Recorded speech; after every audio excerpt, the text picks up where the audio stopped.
Okay, we are live on YouTube. Have a great meeting. Thank you, Christina. I'd like to welcome everyone to the May 23rd Board of Directors meeting of the Texas Windstorm Insurance Association. We are live on YouTube and several of our members are through Zoom.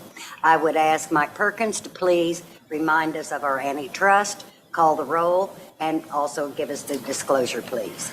Thank you, Madam Chair. Ms. Nebel is chairing the meeting today because our chairman, Chandler Franklin Womack, is unable to be with us. Our antitrust statement, as you all know, applies to this public board meeting, brings competitors together, and it's very important that those rules be followed. Ms. Nebel also asked that I call the roll, so as briefly as I can, we'll try to confirm that all of the board members are present. Esther Grossman. Present. Karen Gard. Present.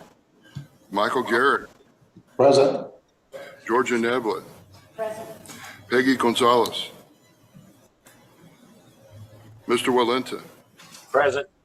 Tony Schrader. Here. Tim Garrett. Yes, sir. So we have 7 out of 9 here with Ms. Franklin Womack and Ms. Gonzalez not here as yet. One last item. The law currently requires that certain disclosures be made by the board members with respect to matters that we might deliberate and vote upon today, and those disclosures are as follows. Karen Gard and Esther Grossman are employed by TWIA member insurers. Ms. Neblett and Ms. Franklin Womack are TWI policyholders. Michael Garrick is employed by a TWIA member insurer that's affiliated with an agency that is paid commissions by TWIA. Ms. Gonzalez is a property casualty insurance agent. That concludes the disclosures. Have a good meeting, Madam Chair.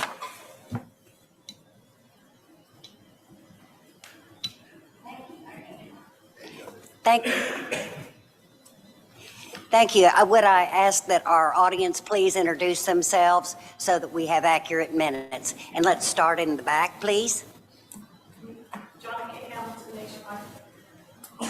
Scott White, Calvin Thompson. Clark Thompson, Calvin Thompson, Brenda Palmer, Wells Fargo. Andy Deskins, Wells Fargo. Paul Hosny, Guy Carpenter. And Alex Texas Windstorm. Alan Cashin, Gallagher Reed. Joy Walker, Gallagher Reed. Bill Davinsky, Gallagher Reed. Eleanor Kitzman, Resolute Underwriters. John Whitey, Travelers. David Bowman, Calvin Insurance. George Taylor, Captain Taylor Insurance. Brian Leventhal, Texas Department of Insurance. Elizabeth Brett, Texas Department of Insurance. Mary Ann Baker, TDI. David Mucker, heading TDI. Thank you so much.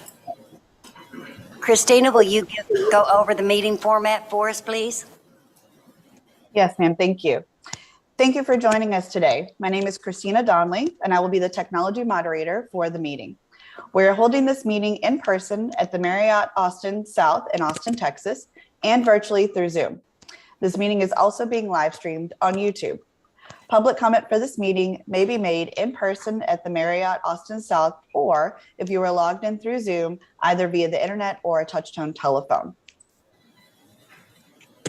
You can find the meeting agenda and materials and links to join the meeting via Zoom or view the YouTube live stream at www.twia.org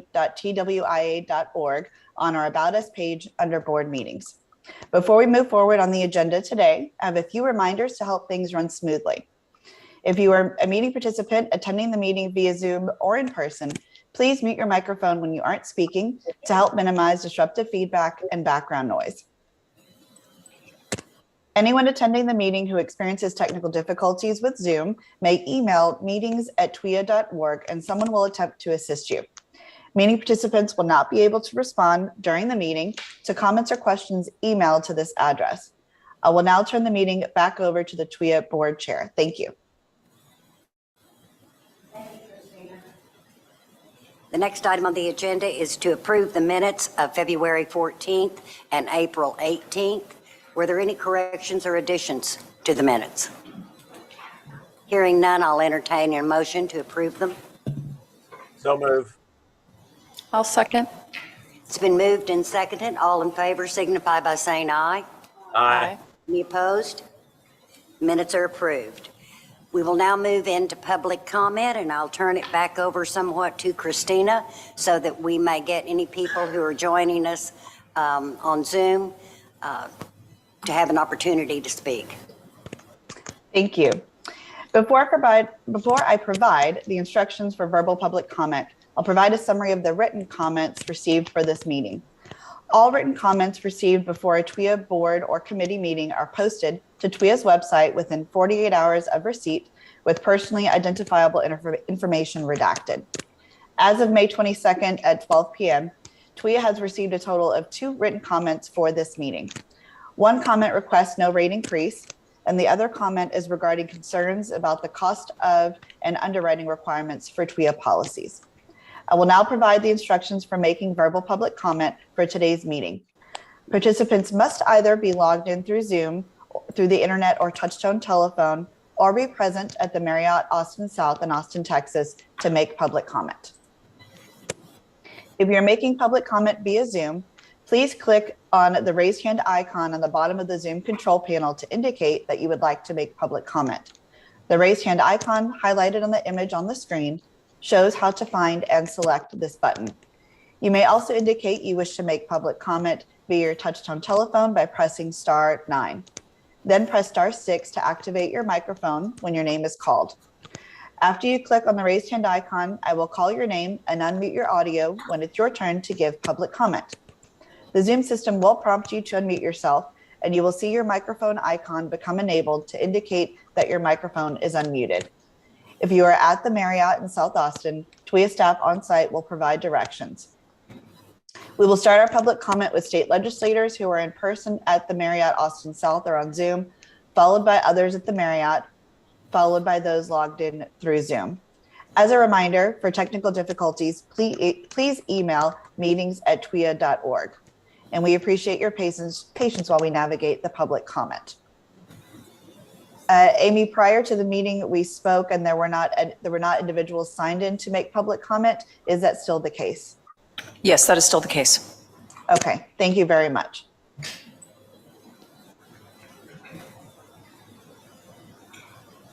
And Ms. Nebelit, at this point in time, I do not see any hands raised on our Zoom panel to make public comment at this point in time.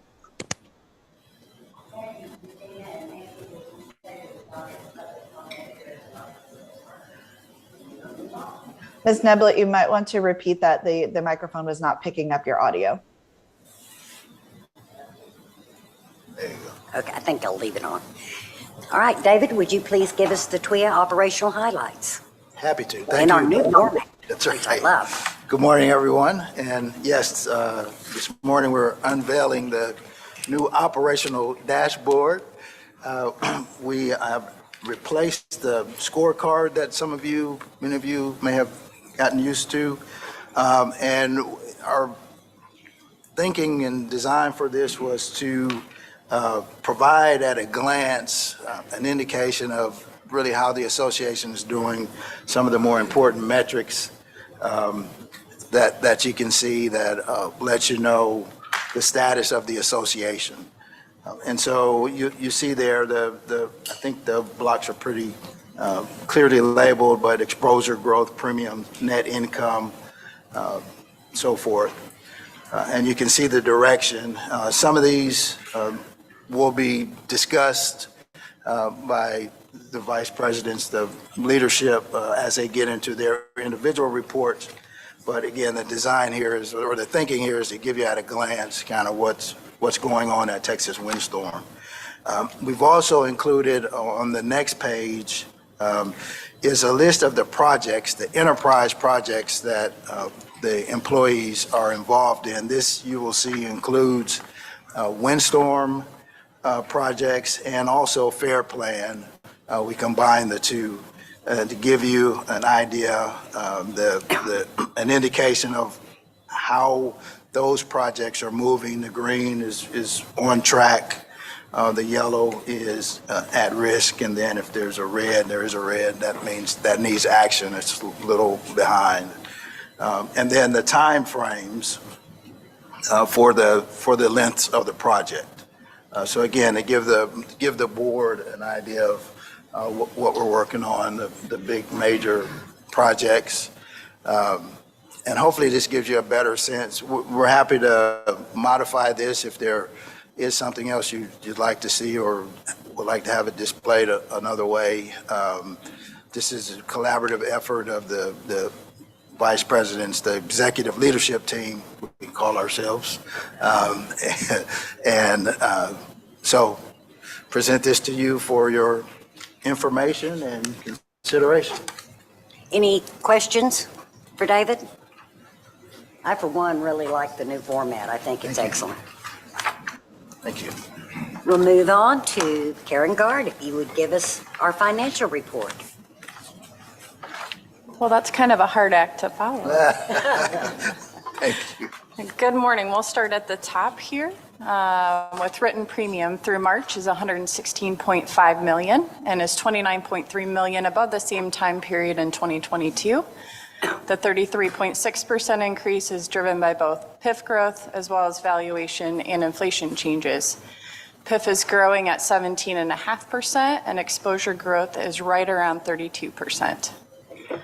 Moving down to ceded reinsurance, there's no written or earned premium recorded until the new program becomes effective on 6/1/23 at the start of hurricane season.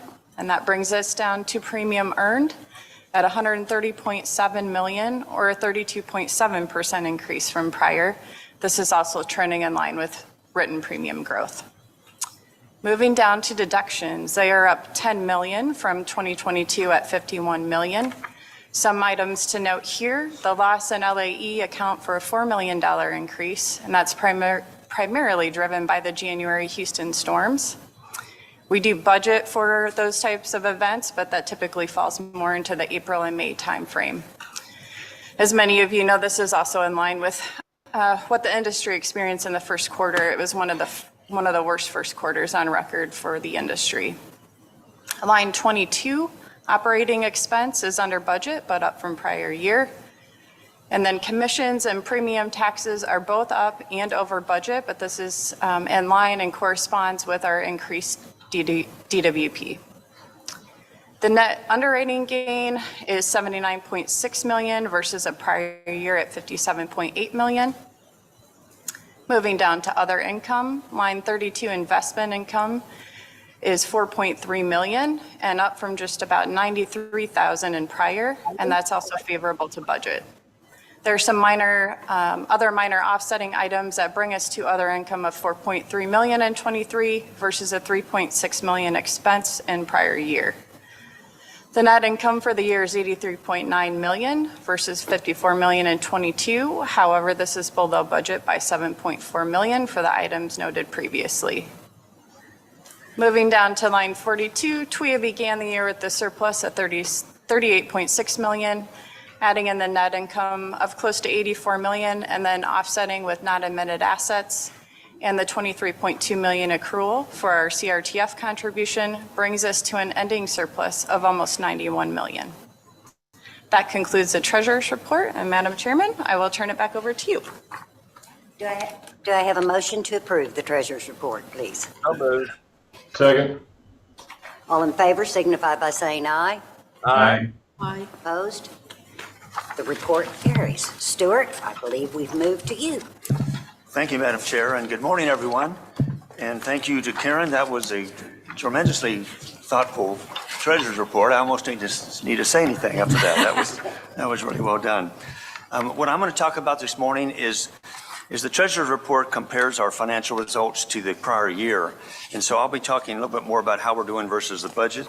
And you'll find that as the first schedule. The income statement is the first schedule in section 5B. So anyone that's following along in their book, it's 5B. It's the first 5B1A is the first page. And that's our statutory income statement. As mentioned, there's a couple items that really dominate the financials for the quarter. The first one is the written premiums. As she mentioned, for the quarter, they're $116.5 million, which was 12.5% over the budget and 33% over the prior year. So that 33%, not only in written premiums, but also, as Jim will touch base in a little bit, on exposures as well. So think 30% up in written and exposure area. On an annual basis, to let you know what that's doing, as far as written premium goes. In 2021, a couple years ago, it was $395 million for the year. It was written premium. In 2022, last year it was 518, so it went right through the fours. It went from 395 to 518, and the projection this year, if we stay on target and not even quite as high a percentage as we're looking at right now, we're projecting maybe 615 to 625 million. So it is growing rapidly, and that projection of 623, to be exact, is about a 20% increase. So we're seeing some growth. We did pick up from UPC, the insolvency of the Florida-based carrier that had Texas policies. That was roughly a couple thousand policies. It wasn't a tremendous amount. But also we're seeing that the number of policies sold by the private market is declining. So as a residual provider, we see our growth. We're always the flip side of that coin. And so it's definitely, with a tougher reinsurance market and the increases in valuations, we're seeing a changing market out there. Policy counts are up to 228,577 through March. And I know through April, they broke over 230,000. So we're running 17, 18% over prior year in the policy counts. Earned premiums of 131 million are ahead of budget by 2 million. And really it's just the timing on, we're starting to see these increases in premiums from last year starting to flow into the earned line.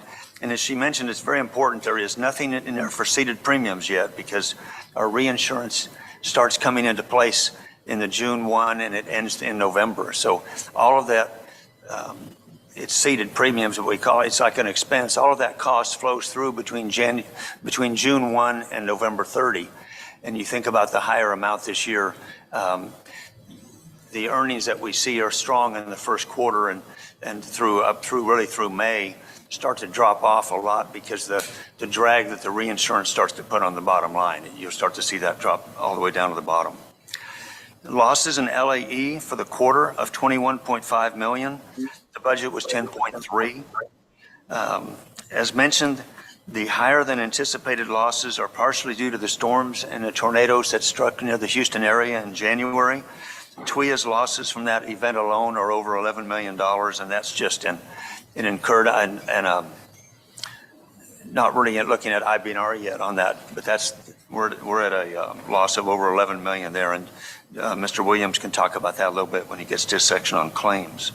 So what we're seeing is the spring storms, they've been pretty consistent. If you look at loss reports and catastrophe reports, you're seeing activity every week in Texas. But really what we're seeing is kind of a return to what the storm seasons used to look like in the past. The last couple of years have been pretty quiet in storm season, and we do budget for that, but we budget for it more in April and May. So the percentage-wise, we actually budget 73% loss ratio in April and May, and the other months is closer to 5 and 10%. It's a much smaller level. So you'll start to see the budget catch up a little bit when we get to April from that standpoint. So now on to operating expenses, which are shown on line 24. Operating expenses are under budget by 586,000, and commissions and premium taxes are over budget due to the higher premium level. Dropping down into other income, gross investment income of 4.3 million is 3.4 million over budget. When we did the budget, the rates were, we had no way of knowing that the rates would go as high as they have, but we certainly wanted to take advantage of it. So we've been moving as much money as possible into our investment accounts to make sure we can take advantage of the higher yields. Net income, bottom line, on line number 42 is 83.9 million, which is below budget due to that higher storm losses. So if you look at the losses were over budget by 11 million. It just drops down to the bottom line. We made up some of it in the investment income, so we're 7.4 million behind budget. But in April, it does catch up because of that higher budget that we have for the losses. So get back on target more in April. That's a preview of a coming attraction. Okay, that's the income statement. Before I move on to the next page, are there any questions directly on the income statement? Okay, hearing none, we'll move forward, and I'll move quickly through these. The next page is which is 5B1B. That's the expense statement. I'll skip over the expense statement because the expenses are under budget at this point. They're on target, and this just kind of shows how those savings in the different line items are distributed. The balance sheet is the next on page 5B2. There's really nothing extraordinary or surprises on the balance sheet. The surplus is currently at a level of 90.8 million. And you'll see our cash declined from year end, and that's because we made the contribution to the CRTF of 75 million in the month of March. I will point out at the bottom of that balance sheet, we show the current balance in the CRTF of 267.9 million. And if we include what's been accrued so far of 23 million through March, that would put the balance at 291. So we're creeping in on that 300 million balance. And the higher yields are also being taken, they also benefit the CRTF, even though that's not on our books, those funds. The CRTF amounts are invested in overnight repurchase agreements by the Texas Safekeeping Treasury, and they have a pretty high yield as well right now. So that's growing more rapidly because of those investment yields. Okay, moving on, the next page is our investment schedule on page 5B3. And what I wanted to point out is you'll see in the middle column it says total amount of deposits. At the end of the quarter, we're at 433 million. Out of that 433 million, 408 million of it is in investments that are earning return. In interest-bearing accounts. Even our operating account, our account at Bank of America, which is our primary operating account, it's earning 3.3%, which I think on a checking account I'm very pleased with. And then all the rest of the money that we can move into, we put into money market mutual funds, which are U.S. Treasury. So they're backed by the full faith and credit of the United States, which with the issues going on this week gets a little more exciting. But we feel very confident that that's the safest place you can possibly put it. And we have one more investment that we moved yesterday, and that really gets almost all the cash we can into these money market funds, earning 4.5 and 4.6 and 4.7 rates. And now what we'll be doing and focusing on is moving the operating account balances down carefully to make sure, obviously, we don't go short on a day and have something be negative, but trying to lower those and just get as much as we can into these higher yielding accounts. So that's what's happening in cash and investments. The last two pages in that financial pages are the cash flow statement and the historical data. And there's really nothing unusual to report. The historical one is just a good chance to see what's happened since the beginning of time for TWIA. So that's the end of the financial statements. Before I move on to the other items, are there any questions on the financial statements? Okay, all right. Thank you. Hearing none, we'll move on to section 5C in your book. I know what it is. I won't worry about that. The next section, 5C, relates to our investment plan. Each year, the TWIA board is required to review and approve the adequacy and implementation of the TWIA investment plan, a copy of which is included in the materials. The investment plan we recommend to be unchanged from last year and continues to emphasize high-quality liquid investments such as the money market mutual funds that we currently use for both associations, and also sets forth capital standards for our financial institutions. These money market mutual fund investments, as I mentioned, are backed by the full faith and credit of the U.S. Treasury, and the yields have risen with the increase in interest rates. In the memo that I've included in the materials, a memo from me to Mr. Durden, there's suggested wording for a resolution by which the board acknowledges its review of the investment plan, and after your consideration, hopefully will accept the staff's recommendation to make no changes in the investment plan at this time. So we'll be looking for a motion to accept the plan. What I page would is that move on? that. What page is that on? I didn't hear that. Can you say again, please? What page is the motion on? Oh, it's in the memo, I'm sorry. It's in the memo and it's on page 2, Page 2. right above where it says, "Thank you, Stuart."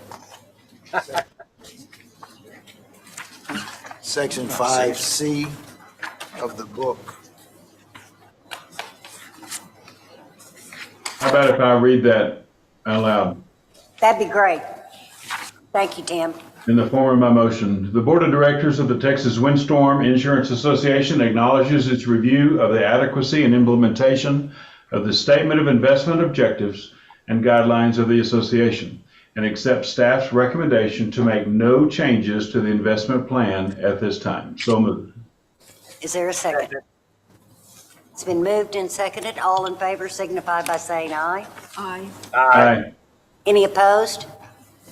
We'll move on. Thank you. Thank you, Madam Chairman.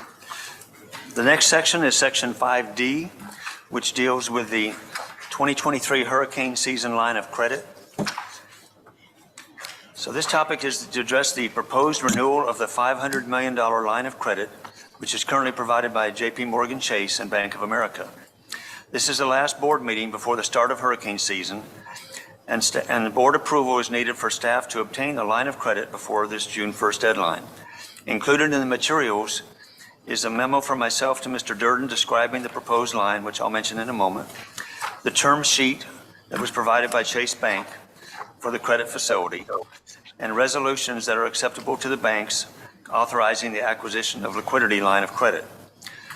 The JP Morgan Chase proposal again represents a $500 million facility with a $400 million commitment from JP Morgan Chase and a $100 million commitment from Bank of America. The amount of the line of credit and the cost for the line are the same as the last year, which has an upfront fee of 10 basis points of the total line, which is $500 million, so that's $500,000, and a commitment fee of 47.5 basis points for the unused credit while it's outstanding. This amounts to the credit line, the commitment fee, the 47.5 basis points, amounts to $197,916 per month, or right around at $1.385 million for the 7 months that the line is outstanding. As in prior years, if we do not draw on the line, we will cancel after hurricane season is over at the earliest termination date where we can avoid a penalty, which is December 27th of 2023. This facility remains a critical element to ensure timely payment of claims while we undertake a Class 1 debt offering, and is far superior to issuing pre-event Class 1 bonds, which require interest and principal payments on the total amount for the life of the security. Included in the board material is a lengthy resolution as required under the credit agreement. The staff recommends adoption of the resolution, which will enable us to, and legal counsel, to complete the necessary documentation and secure the commitment. We've already met with them. The agreements have been reviewed by all the legal counsel. Mr. Perkins helps, and Jessica Crass on the legal side. And so we've already laid the groundwork to have this ready, depending on the board's decision. And so we recommend adoption of the resolution. And with that, I'm happy to answer any questions regarding the line of credit. I'll entertain a motion to adopt the resolution. So moved. Second? I'll second. Okay, thank you. Any questions before I call for the vote? Discussion? Hearing none, all in favor signify by saying aye. Aye. Any opposed? Motion carries unanimously. Thank you, Stuart. I'm ready to move on? We're ready to move on. All right, thank you, Madam Chair. And the last section is Section 5E, which is the presentation of the audit reports and findings to the board. I would now like to turn the floor over to Mr. Clark Thompson, a named partner at Calhoun Thompson and Matza, who will provide a report on the conclusion of their audits of Texas Windstorm. And I say audits in plural because there's both a statutory audit and a GASB based audit on our statements, and they also have internal control letters. These materials are all included in Section 5E. You can't miss them. And at the end, we'll have a motion required acknowledging review of the audited statements. Mr. Thompson? Good morning. You should have received 3 documents by my firm: the audit wrap-up letter, the audited financial statements, and a letter on internal control. I'm going to go over the wrap-up letter. On page 1, status of our audit. We have completed our audit. Our audit was conducted in accordance with auditing standards generally accepted in the USA. Our opinion, dated April 23rd, 2023, was unmodified, which is the best type of opinion. All records and information that we requested were freely available to us during the audit. Management and other association personnel provided full cooperation. On page 2, the results of our audit. Accounting policies. The association's significant accounting practices and policies are included in the financial statements. These accounting practices and policies are appropriate, comply with accounting practices prescribed or permitted by the Texas Department of Insurance, and were consistently applied and are adequately disclosed in the notes of the financial statements. Also, there were no changes in significant accounting policies and practices during 2022. Significant estimates. Those include a loss adjustment expense reserves as well as deferred pension benefit. Management did not make any significant changes to the processes or assumptions used to develop the significant accounting estimates in 2022. Misstatements. There were no corrected misstatements as a result of the audit. There were also no uncorrected misstatements as a result of the audit. On page 3, we talk about internal controls. In planning and performing our audit, we considered the association's internal control over financial reporting as a basis for designing our audit procedures, but not for the purpose of expressing an opinion on the effectiveness of internal controls. We then present a definition of each type of control deficiency on page 3. We've also issued a letter indicating that we did not identify any material weaknesses during the audit, and that's the highest level of assurance I'm allowed to give in this type of engagement.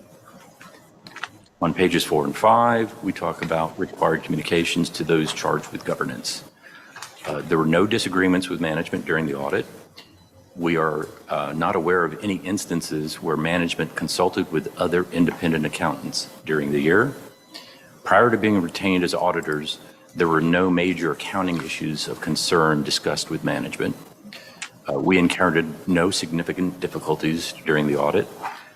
We requested and received a representation letter from management, which management has or will provide to you. There were no other issues arising from the audit that we consider significant and relevant to those charged with governance.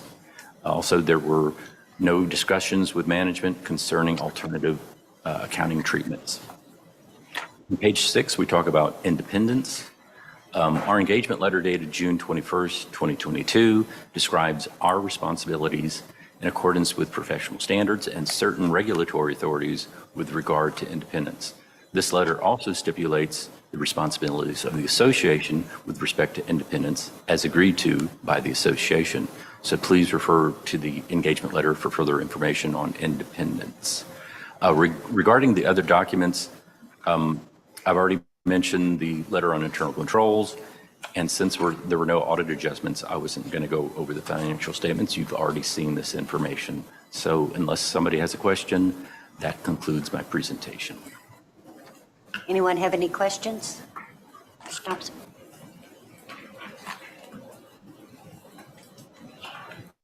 We need a motion. Yes? It would be good to have a motion to acknowledge, review, and to accept the report of the auditors. It's Mike Garrick, also moved. Second. Moved, been a motion and a second. All in favor signify by saying aye. Aye. Aye. Any opposed? Motion is unanimous. Go ahead. Thanks.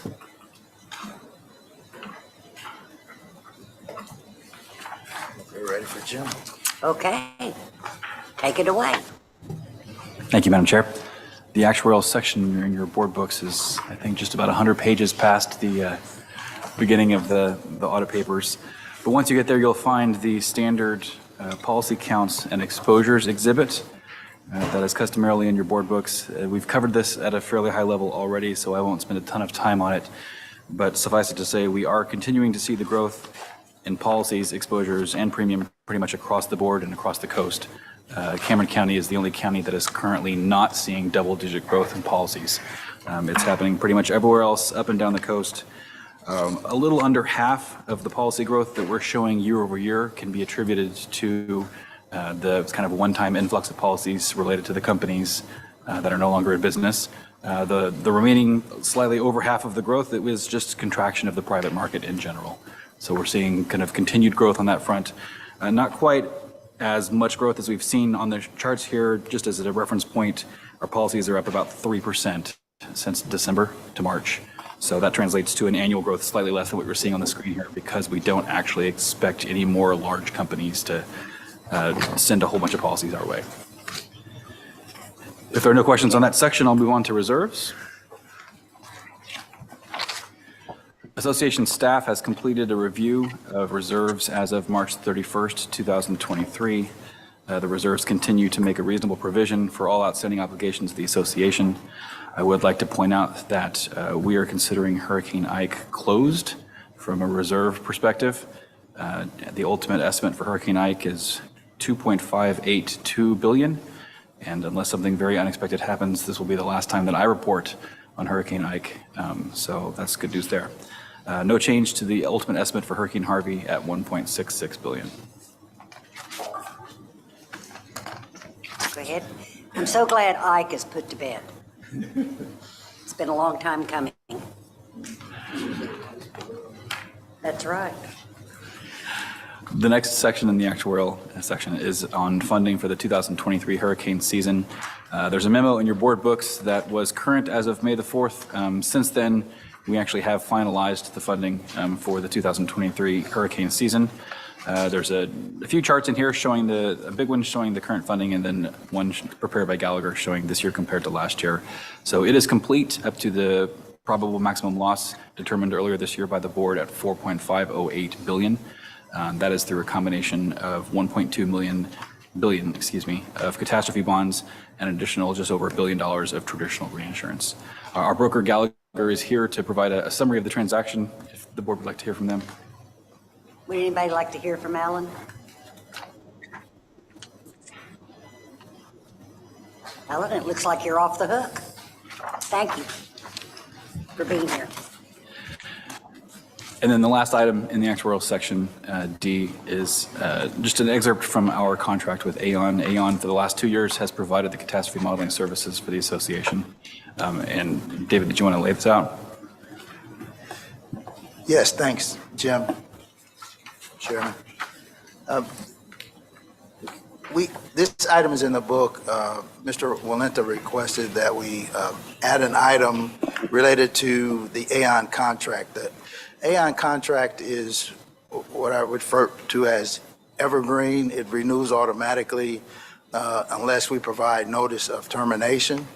And so what you have in the packet is just the term agreement from the contract, a little excerpt. And I think Mr. Walenta wanted to have a discussion about possibly giving notice of termination in time for the board to consider other options if they wanted to go a different direction. Hopefully I haven't mischaracterized anything, Mr. Walenta, and if you don't mind, I'll turn it over to you to add some. Could you go through the process of how we got Aon in the first place so that everybody knows where we've been and Right.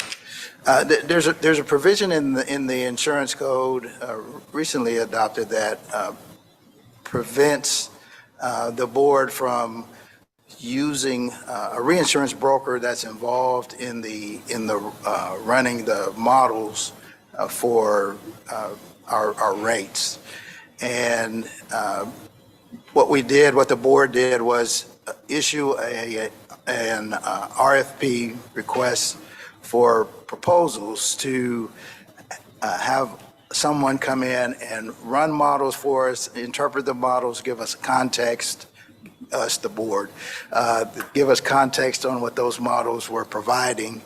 And the board issued the RFP, and we received one respondent, Aon.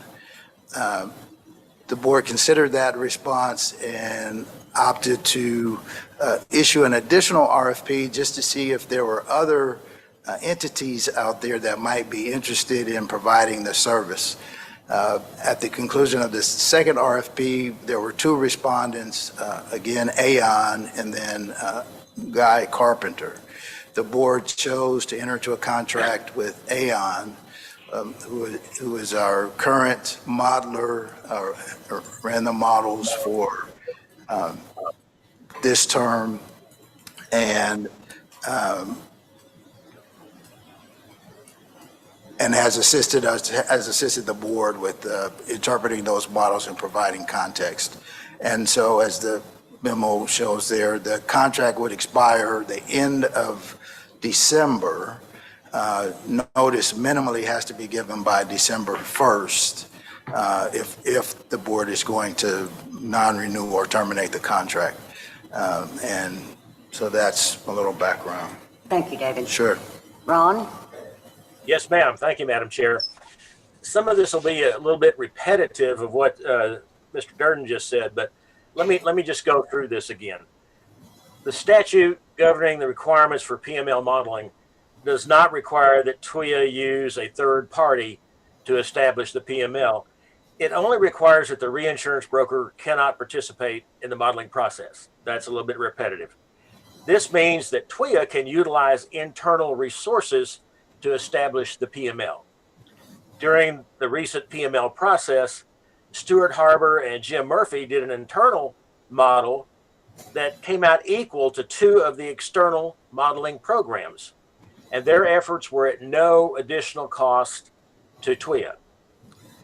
To date, TWIA has paid or is obligated to pay $1.2 million to Aon for modeling services.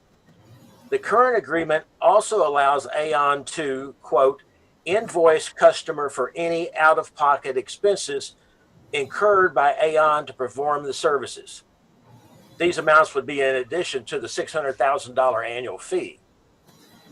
Now, modeling software can be licensed for considerably less than the $600,000 per year that we're paying Aon, and then Stuart and Jim could use that modeling software. Now, per the statement of work, and I don't know if, I got this copy last December. So per the statement of work, section 3, compensation, modification of the work product and pricing of the service fee can be agreed by the parties in advance of any future statement of work term.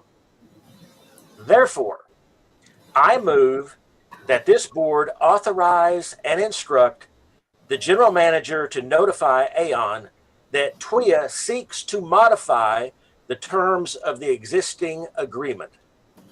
The board anticipates that this will result in a significant cost reduction, that any new fee will be on a not to exceed cost basis, and that the term of any revised agreement shall be for 1 year. The revised agreement shall allow 2 one-year extensions at the sole discretion of the board.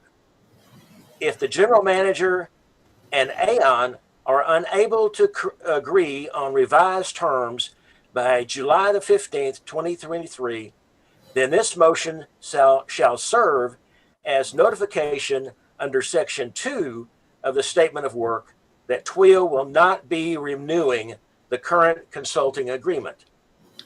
If the general manager and Aon reach an agreement regarding a revised statement of work, the revised statement of work shall be presented to this board on August the 8th for final approval. If the board does not approve the revised agreement, such action shall serve as notice of TWIA's intent not to renew the current consulting agreement. What this does is means we don't have to say, that's it, we're going to terminate the agreement. This gives the general manager the ability, per the terms of the statement of work, to sit down with Aon and say, let's talk about this fee. And it gives the general manager the ability to modify to where we're not paying $600,000. We'll be paying something less. And I would anticipate that that would give the general manager the ability to negotiate where Aon would advise staff or review what staff comes up with for a PML estimate. So, Madam Chair, that's my motion. Is there a second to the motion? Hearing none, the motion fails for lack of second. David, would you like to respond to sentiment? Hold on, Georgia, this is Mike. I couldn't get my mute button off. I'll second the motion. Okay. All right, now, discussion. David, would you like to discuss the motion or the ramifications of the motion? I need to go back.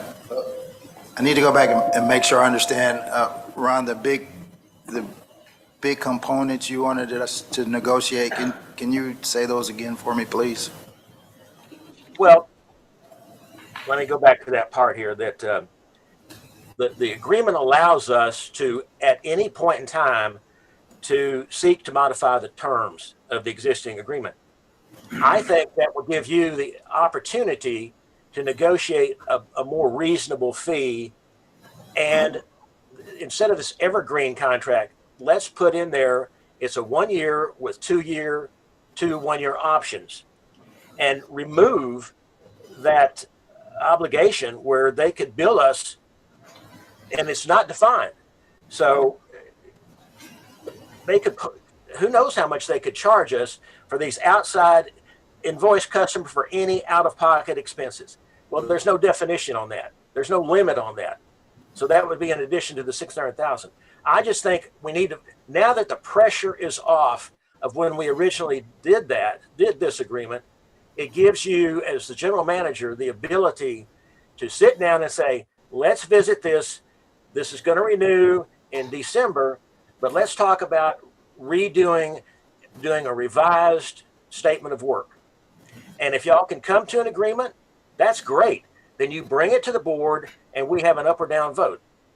But this kind of opens it back up instead of the time frame we were under when this was originally negotiated. If I could, Madam Chair, make just a comment. This is Mike. I guess I would concur. I think the other thing that I would add to what Ron said, obviously, we're not sure what we're going to look like after the legislative session. So this process needs to probably take place anyway. And I think giving staff the authority to look at the contract with Aon, I think one of the things that I brought up when we entered into this agreement with Aon, moving forward for that dollar amount always to be the same amount, to me seems to be a little excessive, because I'm not sure after you learn the data and everything else, that there is obviously an efficiency there, and maybe there could be some negotiations in the dollar amount as well, should we decide to go forward with the contract. So I support the fact that it's good due diligence to look at this process, and being May and knowing we have till the end of the year gives us ample time. We know what the legislature's done, and decide how we approach the modeling going forward for our next year. And did I understand correctly, it's a little difficult to hear through the Zoom, that there's automatic notification of termination if there's not a successful negotiation by July? Did I hear that?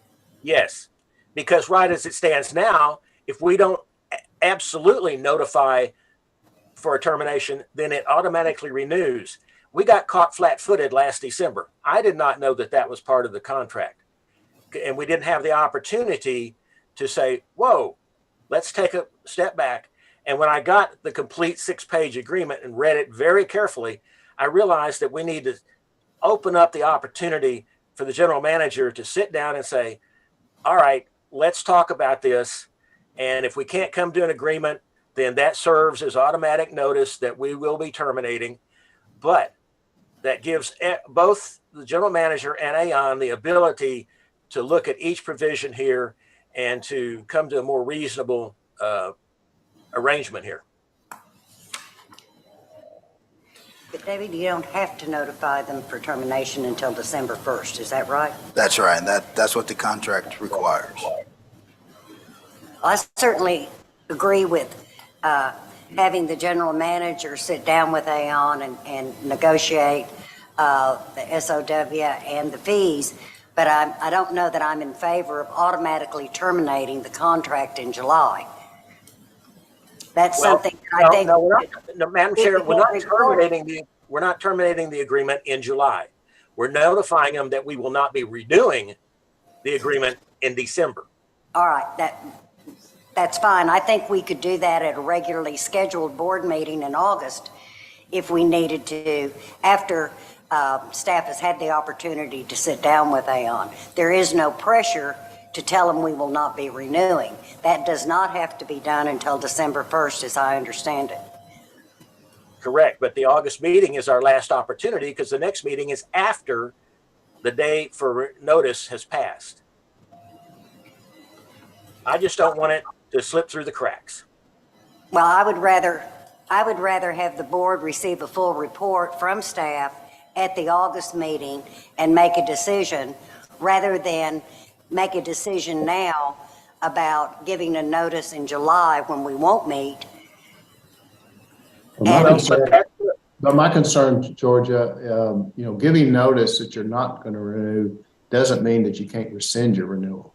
I mean, we could, if we don't give notice, then we're going to, we're obligated under the contract. If we give notice and we negotiate, then obviously either we get a new contract or we rescind our request to not renew, and they'll renew us. I think we got ourselves kind of in a rock and a hard place here. We got to follow the contract, or there's really no negotiating to do. We're stuck with this contract. Yeah, I think maybe we can harmonize those approaches if we could give notice. I mean, we definitely sit down, Aon, negotiate the terms. I think I understand the issues that Mr. Walenta is bringing forward. And then even if we came back in August, the board could give notice. That would still be ample time according to the contract. And if the board wanted to go a different direction, and that would still be sufficient time for staff to pursue other options. So I think we can do all of that if that sounds like a way to harmonize the issues with the. Would you agree to amending your motion to that, Ron? Well, what I've done with both options is give the general manager the cards that he needs to deal with Aon, so they can't drag it out. It's what I've put out here is it works both ways. We're trying to negotiate, but if they don't want to sit down, or and the general manager and Aon cannot come to terms, then without having to act further, we're notifying that we won't renew in December. If they do come to terms, then staff will bring to the August meeting the revised terms, and then we can say, yes, we accept, and therefore we will renew.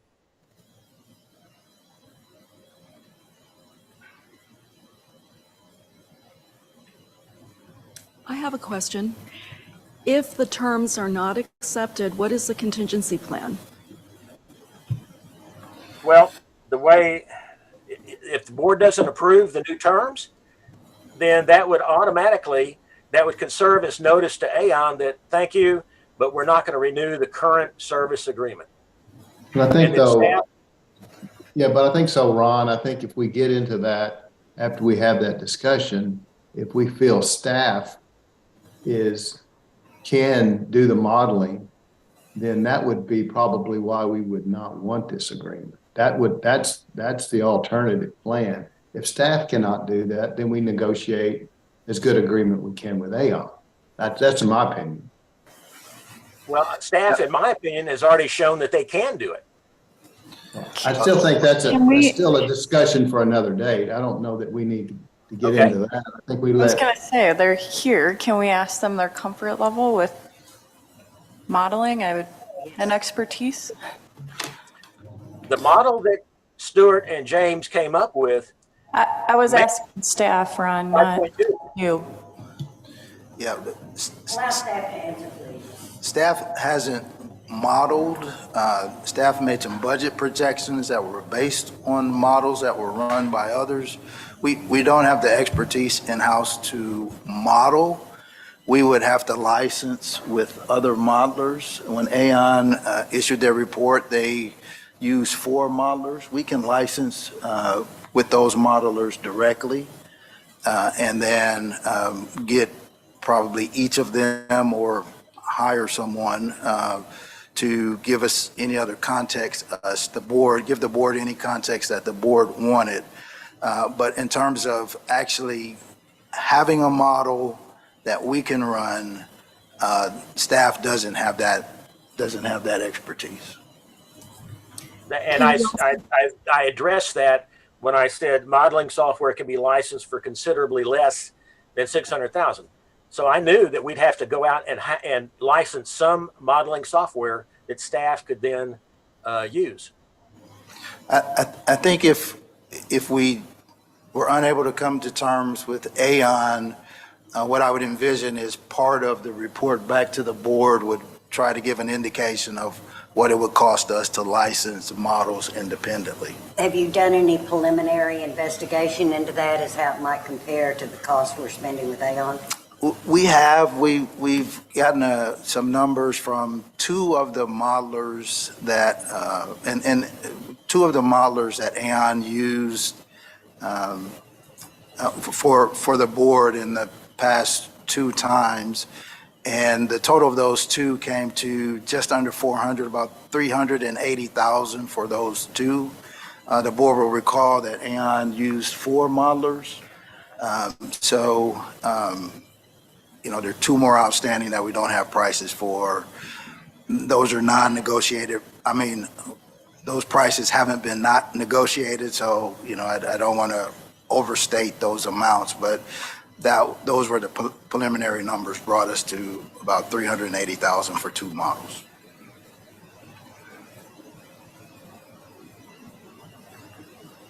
Are there additional questions? Hearing none, we have a motion on the floor. All in favor of the motion signify by saying aye. Aye. Roll call. Yeah, would you do a roll call, please, Mike? It's so hard to hear. Yes, of course. Thank you, Madam Chair. Motion on the floor by Mr. Walenta and seconded by Mr. Garrett. Ms. Grossman, how do you vote? Nay. Ms. Guard? Nay. Mike Derrick? yes, Ron Walenta? Yes. Tony Schrader? Yes. Tim Garrett? No.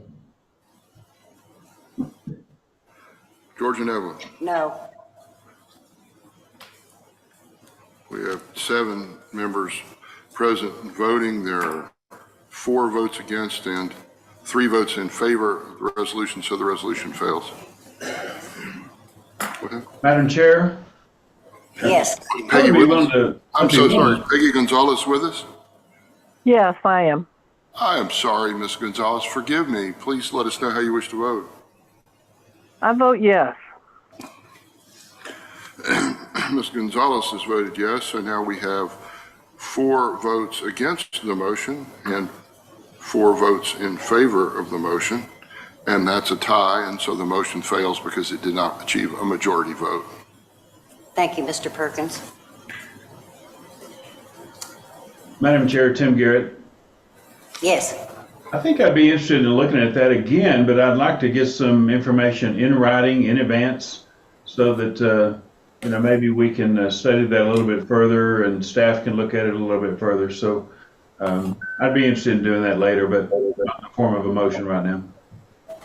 I think David can provide that for us, can't you, David? Certainly, we'll gather more information and bring that back to the board for consideration. Absolutely. Thank you. Mr. Zarrett, you're up. Our internal audit. Well, thank you, Madam Chair. Good morning, everyone.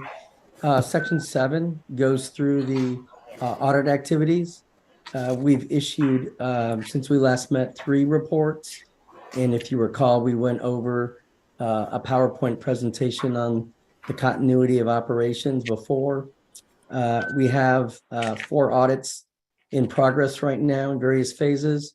You'll see facilities, accounts receivable, depopulation, and accounts payable. And then upcoming activities that you'll see, we'll have some upcoming activities in 3rd and 4th quarter, including the model audit rule update, which documents statutory financial processes. If you move to the next page, please. This is our internal audit plan.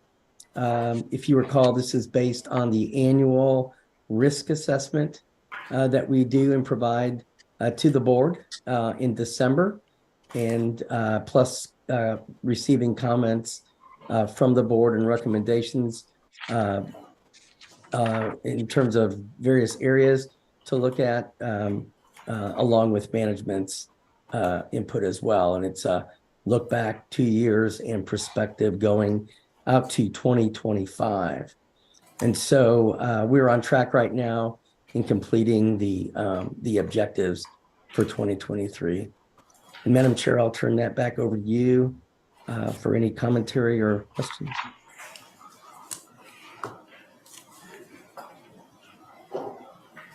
Are there any comments or questions for Mr. Zarrett? Thank you. Very nice report. Peggy, do you have a question? No, thank you very much. Okay. Thank you, Madam Chair. Mr. Durden. Thank you, Chairman.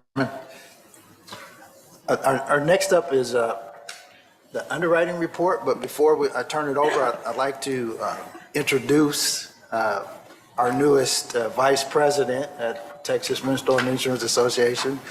When I last presented Mr. Ledwig to you, he was the acting vice president of underwriting. He's since been promoted to vice president.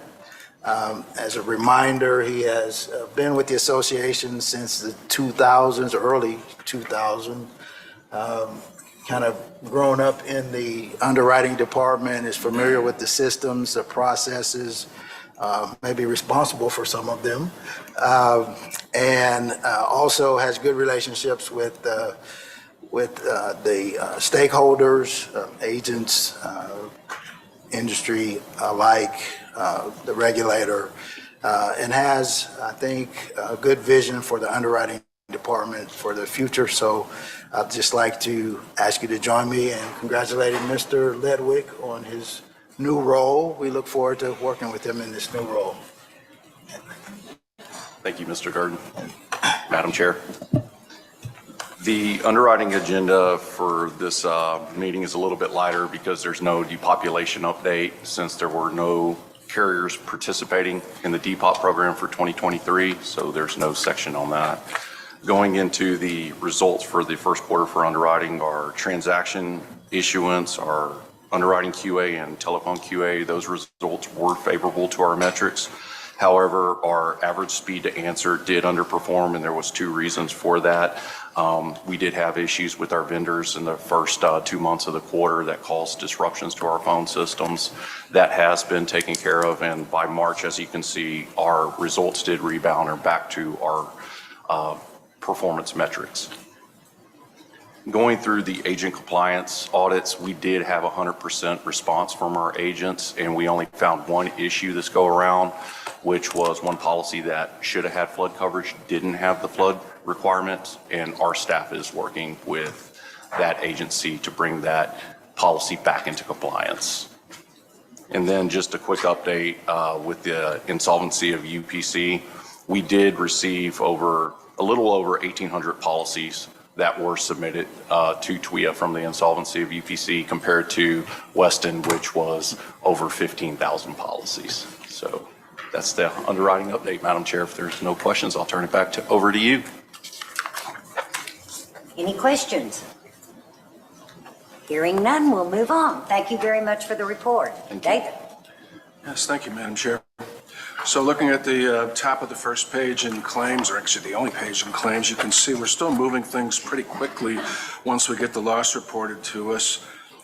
Just below that, complaints are trending down, which is always a good thing. And then in the middle of the page, you can see January claim volume was very high, mainly due to the tornado activity south of Houston there in Galveston County storm all on the same day. Unfortunately, we're seeing even more storm activity April and May, so I would anticipate, if you look at the bottom of page 1, claim volume probably approaching 5,000 claims by the end of June. Unfortunately, we had a tornado strike Lago Vista down there in Cameron County last weekend that didn't help things out, and we had quite a few large commercial losses. So unfortunately, I think the August report will not have very good news from claims, but let's hope June we see better weather. Any questions for David? Hearing none. Cameron, IT systems. Oh, claims litigation. Excuse me, Jessica. I didn't mean to forget you. No problem. You're in the batter's box. Yes. As you were yesterday during fair play. All right, Madam Chair, thank you for the claims litigation update for first quarter. Generally, good news. That first page of your materials, you'll note we've introduced some larger context numbers. So we show both the TWIA claims versus litigation rate in that top chart, and then more specifically, that second chart only contains lawsuits. So if you'll note, in previous years, we've noted the claim volume for both the large events, the catastrophe responses, as well as in years where there have not been catastrophe responses, it simply says non-cat. And that is the case that we have for 2023 so far. And as Dave mentioned, we have roughly 2,500 claims for the reporting period. Our litigation rate for that time period is just under 0.25%. And just for some context, when you hear from the industry about their lawsuit ratio, usually they are specifically talking just about lawsuits, but it's 1% to 2%. So we're trending and comparing favorably there. And then for our lawsuits, for those 2,500 claims to date, virtually 0% litigation. The next couple of pages do drill down into more detail. I'll simply summarize with some comments that our new numbers of disputes coming in are low, and the claims litigation team has done a great job of clearing the decks, and so you'll see the number of issues that have been resolved or closed during that time frame does outstrip the new volume. So in total, we are sitting at just over 500 disputed claims. If you'll scroll down, just the last chart that's in your materials contains a breakdown of those 500 matters by plaintiff's firm. You'll note the first 4 firms account for the majority of those 500 issues, and then there's a further breakdown. So in general, trending favorably, and as Dave mentioned, we are anticipating activity, and so clearing the decks of as much as we can before we enter the official hurricane season is our aim. With that, I'll take any questions. I have a question. Yes. With respect to McClenny, Mosley and Associates, they've had significant oversight in Louisiana for their activities. Do you expect that to spill over into Texas? I believe that there are pending orders from courts suspending their practice of law. How do you anticipate those cases will be resolved? Sure. The 15 claims noted in that chart before you are currently in the LOR stage. So we've only received letters of representation. There have not been any suits filed on those matters. So the good news is, with those issues being in their infancy, we can keep a close eye and make sure we are following any court order. not to engage in business. Until those orders are finalized, of course, McClenny Mosley has the obligation to continue their engagements. And so we are monitoring closely. With those matters in the LOR stage, obviously, we find ourselves in a little bit of a catch-22. There are attorney rules of conduct that say we are prohibited from communicating with the insured directly once represented. So we have encountered instances in the past similar where there has been some question of the validity of representation. And in that case, we have employed a couple of different tools. One of them is utilizing our SIU vendor to verify with those insureds that they did in fact execute a contract. So good notice, and we are definitely keeping an eye on the situation. Any other questions? Thank you, Jessica. Now, Cameron. Thank you, ma'am. Good morning. I'll start with the cloud program first, where we have signed the contract with Guidewire and are finalizing the system integrator contract with Zensar. We should have it signed by mid-June at the latest. Moving on to current work, we're focused on agent productivity and efficiency issues that have been brought to our attention. And our goal is to resolve those within the next 3 months. Just a couple of examples. Commercial policy performance is not up to par, and the print quote performance is slow, so it impacts agents and internal staff. But we are committed to getting these resolved within the next 2 or 3 months.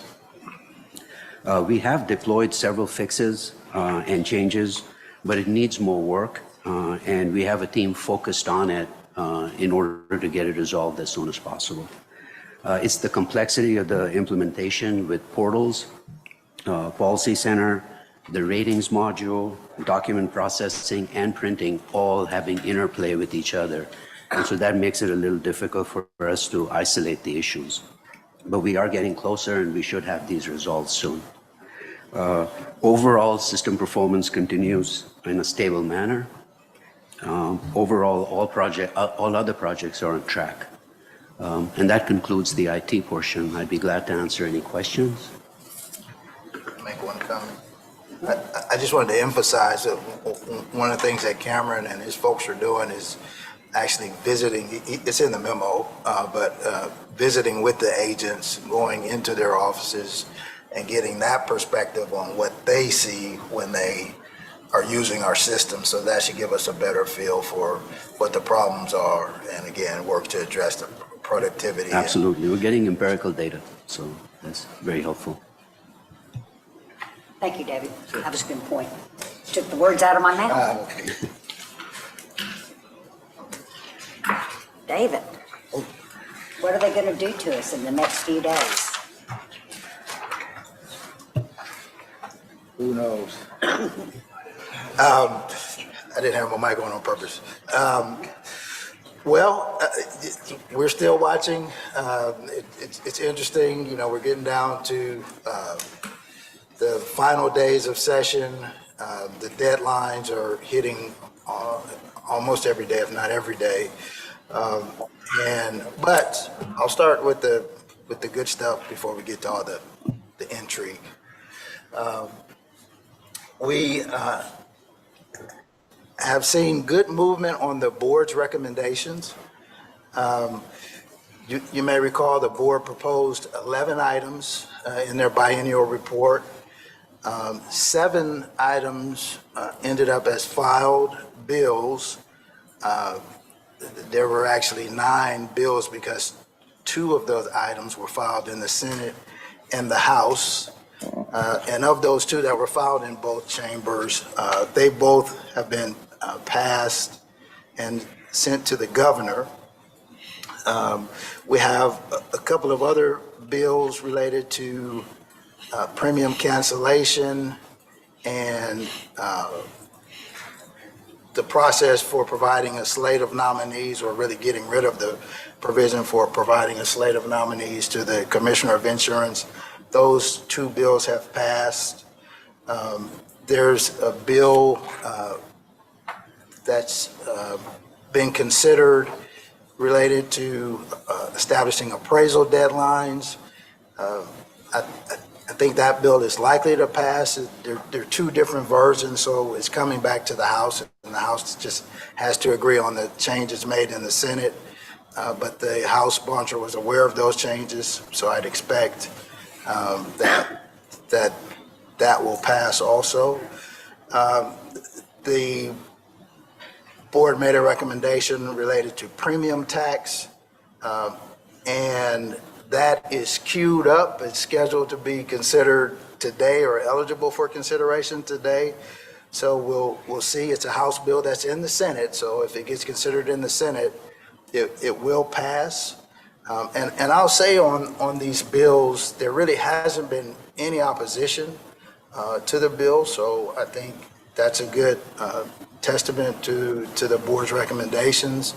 I'll also say we received tremendous help from the independent insurance agents of Texas. Lee Loftus and Regan Elmer were great helps in getting sponsors and getting bills moved. And then, of course, the staff of and the legislators and their staff who were willing to sponsor the bills gave us great help.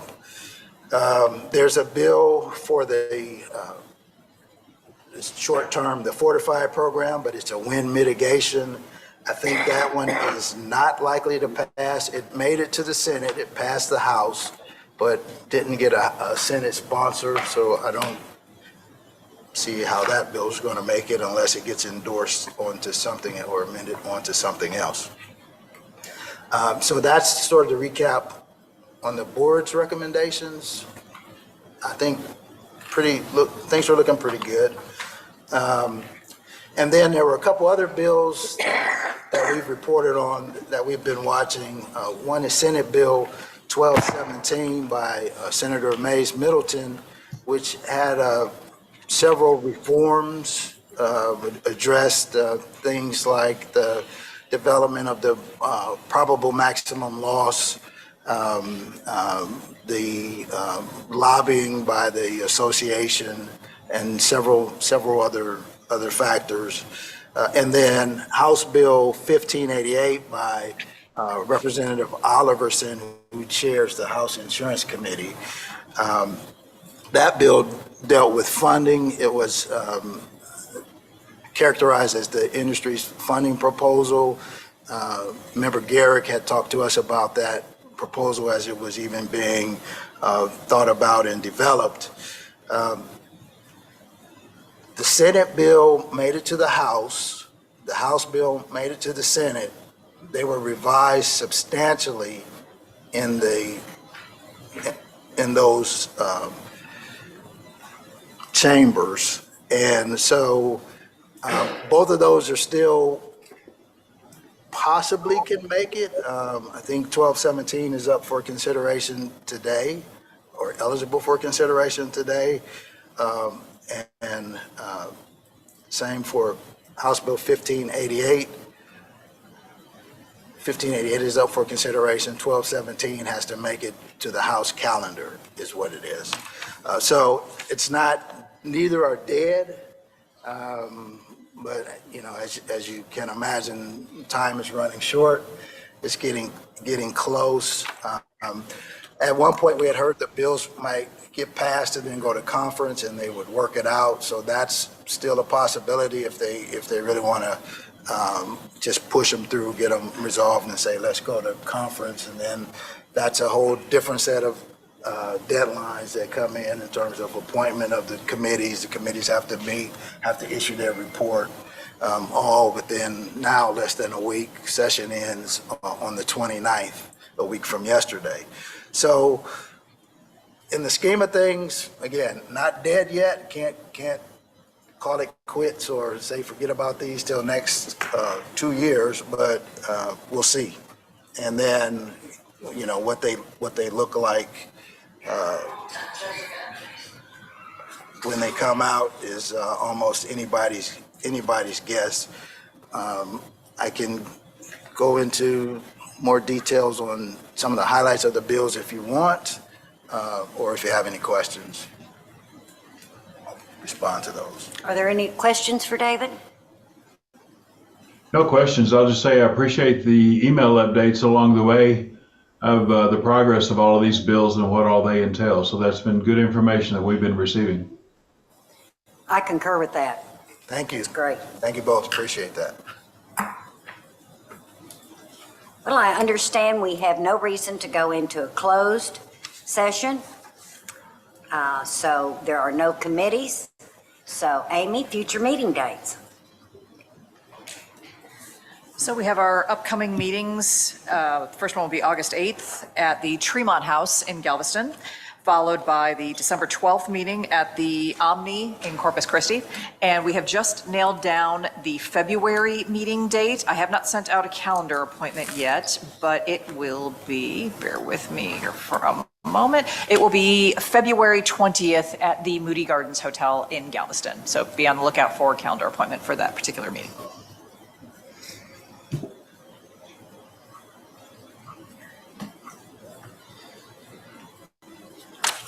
Is there a motion to adjourn? Everyone wants to stay? Absolutely, I motion to adjourn. It's non-negotiable. All in favor signify by saying aye. Aye. Aye. Carries, we stand adjourned. Thank everyone for coming. Thank you all. Appreciate it. Thank y'all. Have a great week.